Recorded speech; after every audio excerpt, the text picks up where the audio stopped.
Welcome to He Said, She Said at the Movies. We hope you enjoyed your Labor Day weekend. This week, Ryan and I went to see The November Man. It features Pierce Brosnan as Peter Devereaux, an ex-CIA operative who was brought back to carry out an extremely personal mission.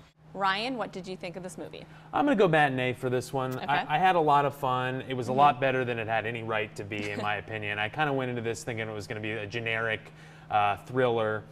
But, you know, it had some unique points to it. I think it plays kind of a cat and mouse game here, which is a lot of fun. And it's just so great to see Pierce Brosnan back in this kind of role.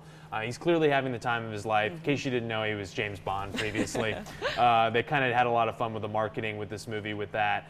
But I think they did a good job selling that. The only complaint that I really had was the younger protege is kind of boring. He's good looking. He's charismatic enough.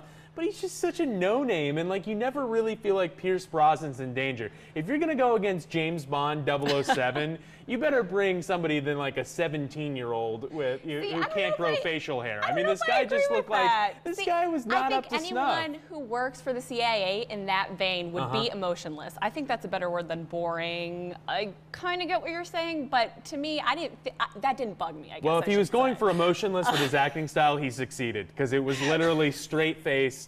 No, like, spontaneity. It was like, dude, like, you're being chased down by somebody who wants to kill you. Can you at least show another emotion other than straight face? He had things under control. He knew what he was doing. Okay. All right, you thought he was cute. Anyways, I did. Anyways, Michelle, what did you think? What about you? I really like this movie. I know a lot of movie critics were not too thrilled with this film. I was, though, and I say full price. Fair enough. You made some good points. Peter Devereaux, what a great spy name. I wish that was my name. Peter Devereaux, that's pretty cool. It's cooler than that young kid who played his protege. We want to let you know that this is an R-rated movie. It really is violent. It's not for kids. There's plenty of graphic language and a lot of bloodshed. So this is one for people 17 years or older, like Sin City 2, which we reviewed last week. There's plenty of bloodshed, as I mentioned, and I think parents should consider that before taking younger kids to see it. That's just my opinion. Yes, I totally agree. Be sure to check out our full review online. Just head over to WSLS.com, and please join us next week for our review of The Identical. Which looks terrible. But we'll see you then nonetheless. We're here to review movies no matter how good they are. Enjoy the rest of your week.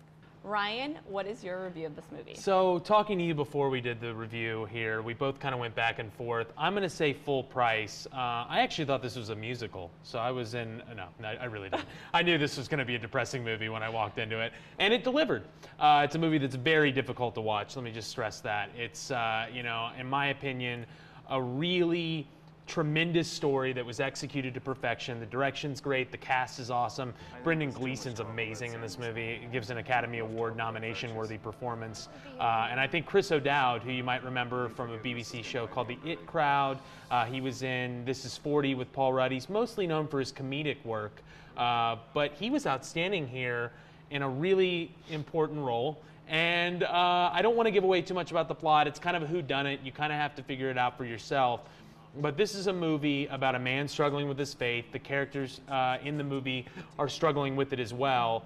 But, you know, I think the impact that this man has on their lives is a lot more important and impactful than he originally thinks it is. So I'll leave it at that. I kind of have to be vague, but that's my thought about the movie, my thoughts rather.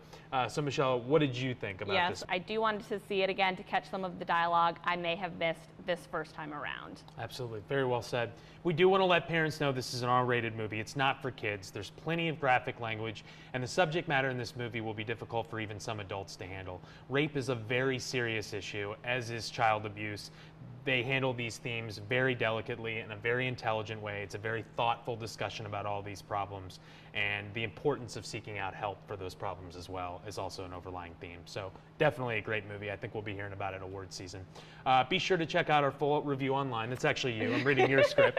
Just head over to WSLS.com and please join us next week for our review of The Drop. We'll see you then. Enjoy the rest of your week. Welcome to He Said, She Said at the Movies. This week, Michelle and I went to see The Drop, starring Tom Hardy and the late James Gandolfini. The movie tells the story of lonely bartender Bob Saganowski, played by Tom Hardy. The movie weaves its audience through a covert scheme of funneling cash to local gangsters known as money drops in the underworld of Brooklyn bars. So Ryan, what's your review of this movie? I'm going to go full price. You know, you kind of gave me a little bit of a preview of your opinion walking into this, so I kind of thought I was going to feel the same. I won't reveal what you actually thought yet. The suspense is killing you, I know. But this is really Tom Hardy's show, I think. agree. I'm going to go full price, as I mentioned. And James Gandolfini's great. It's nice to see him. This, I think, is the last on-camera performance we get from him. Obviously, he died recently. So, you know, the movie has a really methodical pace to it, which I really like. And you just kind of always feel like something huge is about to drop. I mean, you can tell something damaging happened to him in his past. Obviously, I won't reveal that with the plot, but it has huge consequences when you get to the end of the movie. And I thought it was an outstanding conclusion, and it was kind of the most dysfunctional love story that I've ever watched. But I got to be honest with you, there's like a happy music playing a little bit at the end. I bought every second of it. I was rooting for this guy, despite all the horrible things you do find out about, you know, his past.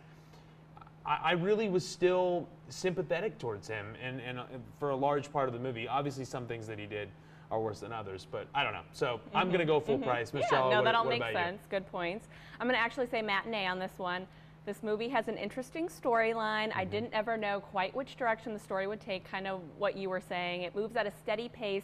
Sounds like you loved the movie and you just thought the pace was a little slow. Like, but here's the thing, like, can you really see this movie with like jump cuts and like fast music? Like, it really was like trying to lull you into this false sense of security with some of these characters surrounding them. There's a lot of weird, strange vibes you get from some of the characters. You never know what to expect, and you don't really trust any of the characters, which is one small critique that I do have is like, James Gandolfini's character, I never really trusted that he was cousin Marv, I guess is his name.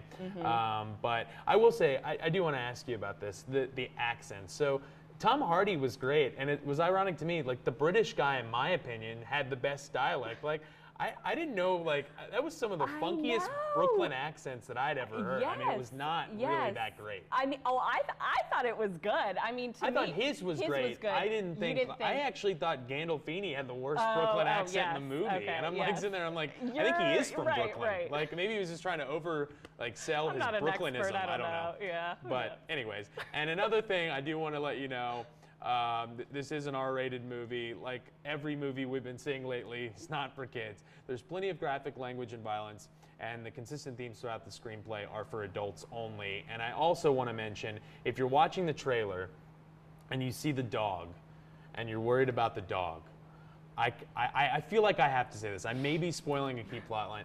The dog is fine. It's a deterrent. It was a deterrent for my fiance to see the movie. I actually get more upset when dogs die on screen sometimes when human beings, but I don't know what that says about me. But anyways, so the dog's okay. Thank you for that, Ryan. Yeah, you're welcome. Be sure to check out our full review online. Just head over to WSLS.com and please join us for our next review of This Is Where I Leave You. We'll see you then. Unfortunately, this is when we leave you. So enjoy the rest of your week.